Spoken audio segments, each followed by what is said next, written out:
আমার দুই টাইপের মুড। কখনো ঘর থেকে বের হতেই ইচ্ছা করে না, আবার ঘর থেকে বের হলে ঘরে ঢুকতে ইচ্ছা করে না। রাতের বেলা আমার ঘুমাতে ইচ্ছা করে না, ঘুমাইলে সকালবেলা উঠতে ইচ্ছা করে না। আমার আবার দুই টাইপের পার্সোনালিটি। কখনো আমার কারোর সাথে কথাই বলতে ইচ্ছা করে না, আবার যখন কেউ আমাকে ফোন করে কথা বলেই যাই তখন আমার ফোন রাখার নামই থাকে না। কখনো মনে হয় east or West, I am the best, আমি সবসময় সঠিক।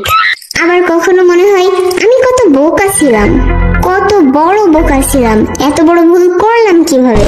কখনো আমি বেশি কথা বলি, আর এত কথা বলি যে 10 বছর আগে আমার ব্রেকআপ হয়েছিল ওই গল্প আমি লোকজনের সাথে শেয়ার করি। ওরা জানতেও চায় না, তাও আমি শেয়ার করি।